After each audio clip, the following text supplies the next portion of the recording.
Hello बच्चों, आज हम लोग क्लास 10th की फिजिक्स का प्रकाश, परावर्तन तथा अपवर्तन चैप्टर शुरू करने चल रहे हैं। इस चैप्टर में सबसे पहले टॉपिक हमने चुना कि व्हाट इज लाइट, प्रकाश क्या है। तो आप समझाएंगे प्रकाश एक प्रकार की एनर्जी है, ऊर्जा है, जो किसी भी माध्यम में विद्युत चुंबकीय तरंगों के रूप में चलती है। प्रकाश स्वयं तो दिखाई नहीं देता, लेकिन यह विभिन्न वस्तुओं को देखने में मदद करती है। इसकी अलग अलग मीडियम में, अलग अलग पदार्थ में जब प्रकाश चलता है, हवा में, जल में, कांच में, तो अलग अलग पदार्थ में इसकी स्पीड, इसकी चाल अलग अलग होती है। सबसे ज्यादा प्रकाश की चाल निर्वात में होती है, वैक्यूम में होती है, जहां कोई पदार्थ नहीं होता है। तो प्रकाश के बारे में हम लोगों ने बात कर लिया कि प्रकाश एक प्रकार की एनर्जी है। दूसरी, वस्तुएं दो तरीके की होती हैं। जो इस प्रकृति में जो ऑब्जेक्ट्स, वस्तुएं हैं, वस्तुएं दो प्रकार की होती हैं, प्रदीप्त तथा अदीप्त वस्तुएं। अदीप्त वस्तुएं, इंग्लिश में इसको बोलेंगे luminous, luminous and non luminous, non luminous object. किसे कहेंगे प्रदीप्त वस्तुएं? इस प्रकृति में मौजूद, इस संसार में उपस्थित ऐसी वस्तुएं जो प्रकाश उत्पन्न करती हैं, प्रकाश के स्रोत होती हैं, जिनसे प्रकाश निकलता है, उन्हीं को हम लोग नाम देते हैं प्रदीप्त वस्तुएं। जैसे सूर्य हुआ, तारे हुए, बल्ब हुआ, मोमबत्ती हुआ, ये बहुत से आप एग्जाम्पल्स इसको बता सकते हैं। प्रदीप्त का मतलब प्रकाश देने वाली वस्तुएं। अदीप्त किसे कहेंगे? जिन वस्तुओं से प्रकाश नहीं निकलता है, जो प्रकाश के स्रोत नहीं होते हैं, उन्हीं वस्तुओं को अदीप्त वस्तुएं कहते हैं। अगला टॉपिक, प्रकाशिक माध्यम। प्रकाशिक माध्यम क्या होता है? ऑप्टिकल मीडियम बोलते हैं इंग्लिश में। हिंदी नाम और इंग्लिश नाम दोनों पढ़ा करिए आप लोग। ऑप्टिकल मीडियम, ऑप्टिकल मीडियम, प्रकाशिक माध्यम किसे कहते हैं? प्रकाश जिस पदार्थ में से होकर के गुजरता है, हवा में से गुजरेगा तो हवा को कह देंगे एक प्रकाशिक माध्यम है। जल में से गुजर रहा है तो माध्यम जल ही प्रकाशिक माध्यम होगा। प्रकाश जिस पदार्थ में से गुजरता है, उस पदार्थ का नाम प्रकाशिक माध्यम है। जैसे मैं बोल दे रहा हूं, इसी सेंटेंस को आप नोट करके नोट्स तैयार कर सकते हैं। प्रकाश जिस पदार्थ में से होकर के गुजरता है, उस पदार्थ को ही प्रकाशिक माध्यम बोलते हैं, ऑप्टिकल मीडियम बोलते हैं। ये माध्यम तीन प्रकार से हम बांट सकते हैं। पहला, पारदर्शी माध्यम। पारदर्शी माध्यम, ट्रांसपेरेंट मीडियम। ट्रांसपेरेंट मीडियम, पारदर्शी माध्यम किसे कहते हैं?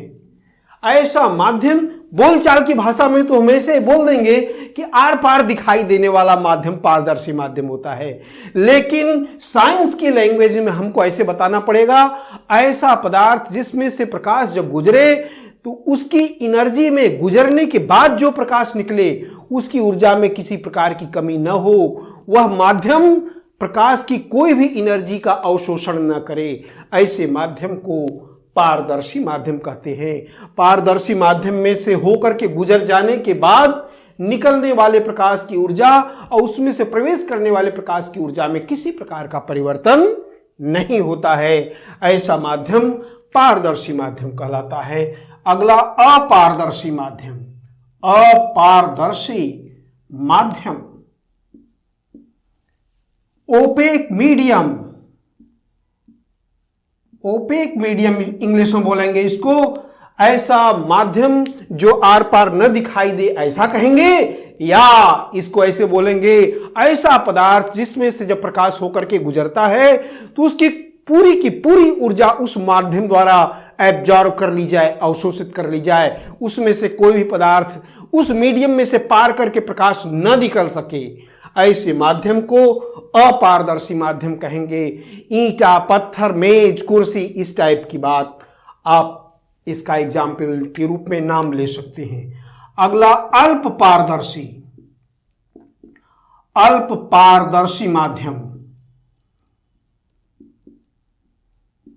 या इसको पारभाषक माध्यम भी बोलते हैं। पारभाषक माध्यम, इंग्लिश में बोलेंगे इसको ट्रांसल्यूसेंट मीडियम। Translucent medium.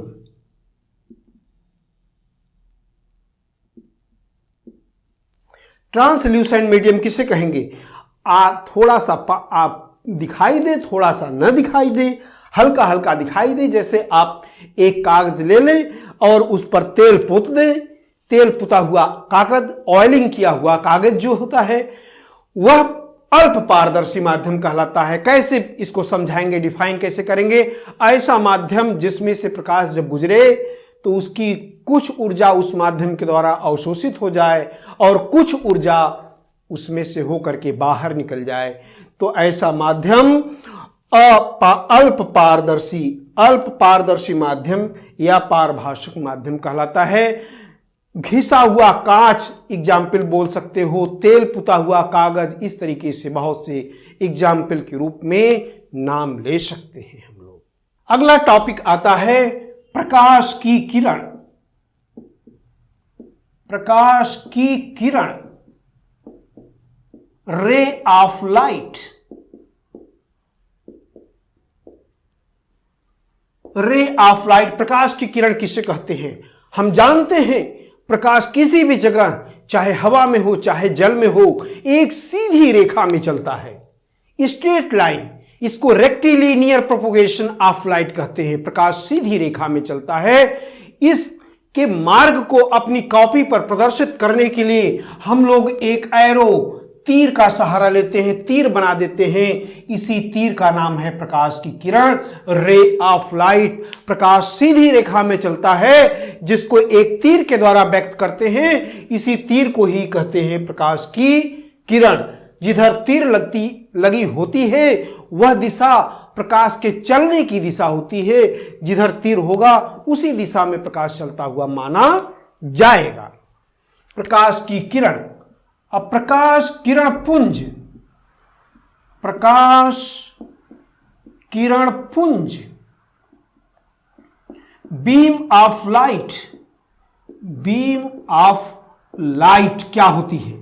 बहुत सी किरणें बना दें हम लोग, कलेक्ट कर लें प्रकाश किरणों के समूह को, प्रकाश की किरणों के समूह को, ग्रुप को ही क्या कहते हैं? प्रकाश किरण पुंज कहते हैं। प्रकाश की किरणों का समूह होता है। ये तीन तरीके से हम लोग बात कर सकते हैं। प्रकाश किरण पुंज तीन प्रकार के हो सकते हैं। अभिसारी, अभिसारी किरणें। अभिसारी किरणें, पहला बात, इसको इंग्लिश में कहते हैं convergent. Convergent rays. Convergent rays किसे कहेंगे?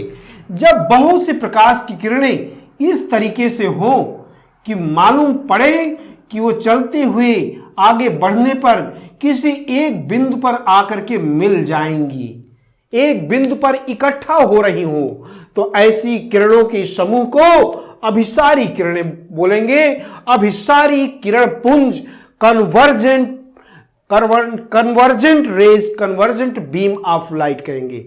दूसरा टाइप होता है अपसारी। अपसारी किरणें। अपसारी किरणें, डाइवर्जेंट रेज।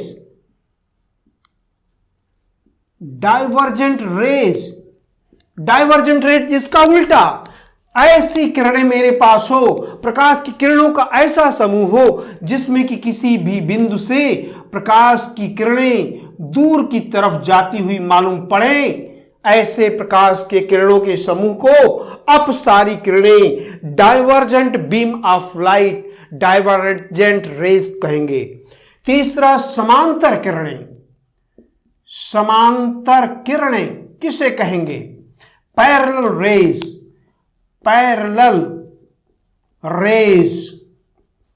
ऐसी किरणें मेरे पास मौजूद हो जिसमें कि सभी किरणों के बीच की डिस्टेंस एक जैसी हो। समांतर किरणें, समांतर लाइनें या तीर बना दीजिए तो इन किरणों को समांतर किरण पुंज कहेंगे।